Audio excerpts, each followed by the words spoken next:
Bilangan pasal 3. Orang Lewi.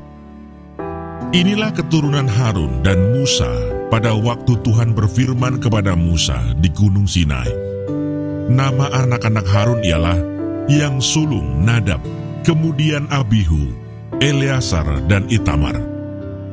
Itulah nama anak-anak Harun, imam-imam yang diurapi, yang telah ditahbiskan untuk memegang jabatan imam. Tetapi Nadab dan Abihu sudah mati di hadapan Tuhan di padang gurun Sinai, ketika mereka mempersembahkan api yang asing ke hadapan Tuhan. Mereka tidak mempunyai anak. Jadi ketika Harun ayah mereka masih hidup, yang memegang jabatan imam ialah Eleazar dan Itamar. Tuhan berfirman kepada Musa, "Suruhlah suku Lewi mendekat dan menghadap Imam Harun, supaya mereka melayani dia. Mereka harus mengerjakan tugas-tugas bagi Harun dan bagi segenap umat Israel di depan kemah pertemuan, dan dengan demikian melakukan pekerjaan jabatannya pada kemah suci. Mereka harus memelihara segala perabotan kemah pertemuan dan mengerjakan tugas-tugas bagi orang Israel, dan dengan demikian melakukan pekerjaan jabatannya pada kemah suci. Orang Lewi harus kau serahkan kepada Harun dan anak-anaknya. Dari antara orang Israel, haruslah orang-orang itu diserahkan kepadanya dengan sepenuhnya. Tetapi Harun dan anak-anaknya haruslah kau tugaskan untuk memegang jabatannya sebagai imam, sedang orang awam yang mendekat harus dihukum mati." Tuhan berfirman kepada Musa, "Sesungguhnya Aku mengambil orang Lewi dari antara orang Israel, ganti semua anak sulung mereka, yang terdahulu lahir dari kandungan, supaya orang Lewi menjadi kepunyaanku. Sebab akulah yang punya semua anak sulung. Pada waktu aku membunuh semua anak sulung di tanah Mesir, maka aku menguduskan bagiku semua anak sulung yang ada pada orang Israel, baik dari manusia maupun dari hewan. Semuanya itu kepunyaanku. Akulah Tuhan."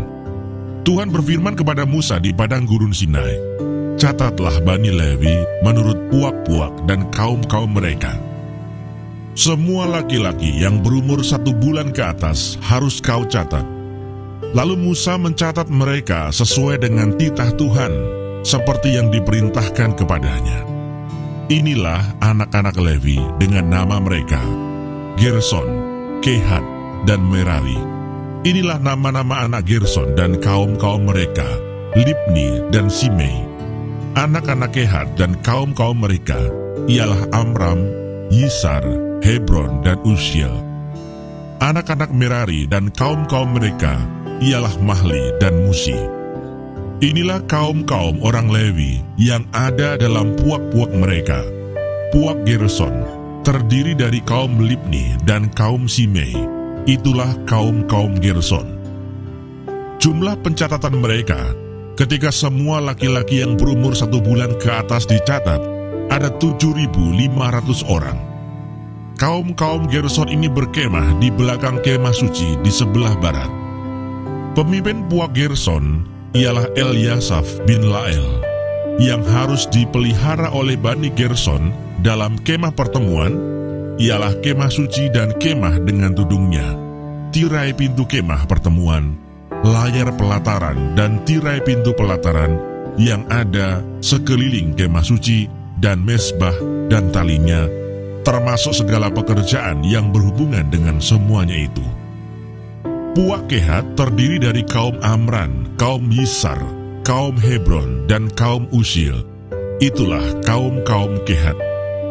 Jumlah pencatatan mereka ketika semua laki-laki yang berumur 1 bulan ke atas dicatat ada 8.600 orang, yakni mereka yang memelihara barang-barang kudus. Kaum-kaum Bani Kehat ini berkemah pada sisi kemah suci sebelah selatan. Pemimpin puak Kehat dan kaum-kaumnya ialah Elisafan bin Uziel. Yang harus dipelihara mereka ialah tabut, meja, kandil, mesbah-mesbah, perkakas tempat kudus yang dipakai untuk menyelenggarakan ibadah, juga tirai, termasuk segala pekerjaan yang berhubungan dengan semuanya itu. Adapun pemimpin tertinggi orang Lewi ialah Eleazar, anak Imam Harun, yang mengawasi mereka yang memelihara barang-barang kudus. Puak Merari terdiri dari kaum Mahli dan kaum Musi. Itulah kaum-kaum Merari. Jumlah pencatatan mereka ketika semua laki-laki yang berumur 1 bulan ke atas dicatat, ada 6.200 orang. Pemimpin Puak Merari dan kaum-kaumnya ialah Zuril bin Abihail. Mereka berkemah pada sisi kemah suci sebelah utara. Yang ditugaskan kepada Bani Merari untuk dipelihara ialah papan kemah suci, kayu lintangnya, tiang-tiangnya, alasnya, segala perabotannya, termasuk segala pekerjaan yang berhubungan dengan semuanya itu. Juga tiang pelataran sekelilingnya, alas, patok, dan talinya. Yang berkemah di depan kemah suci, di sebelah timur, di depan kemah pertemuan, ialah Musa dan Harun serta anak-anaknya, yang mengerjakan tugas pemeliharaan tempat kudus bagi orang Israel. Tetapi orang awam yang mendekat haruslah dihukum mati. Jumlah orang Lewi yang sesuai dengan titah Tuhan dicatat oleh Musa dan Harun menurut kaum-kaum mereka, yakni semua laki-laki yang berumur 1 bulan ke atas, ada 22.000 orang.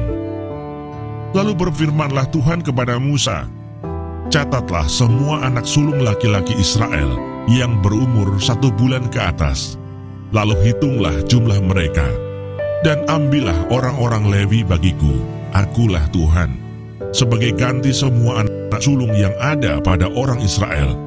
Juga hewan orang Lewi, ganti semua anak sulung di antara hewan orang Israel. Maka Musa mencatat semua anak sulung yang ada pada orang Israel seperti yang diperintahkan Tuhan kepadanya. Semua anak sulung laki-laki yang dicatat namanya dalam pencatatan itu, yakni yang berumur 1 bulan ke atas, ada 22.273 orang. Lalu berfirmanlah Tuhan kepada Musa, ambillah orang Lewi, ganti semua anak sulung yang ada pada orang Israel. Juga hewan orang Lewi, ganti hewan mereka, supaya orang Lewi itu menjadi kepunyaanku. Akulah Tuhan. Sebagai uang tebusan untuk ke-273 anak sulung Israel yang melebihi jumlah orang Lewi itu, haruslah engkau mengambil 5 shikal seorang.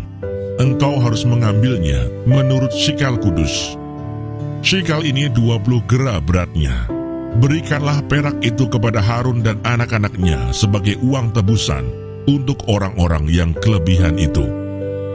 Lalu Musa mengambil uang tebusan untuk orang-orang yang melebihi jumlah mereka yang telah ditebus oleh orang Lewi itu.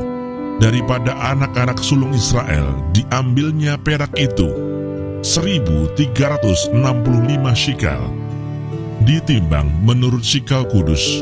Maka Musa memberikan uang tebusan itu kepada Harun dan anak-anaknya, sesuai dengan titah Tuhan, seperti yang diperintahkan Tuhan kepada Musa.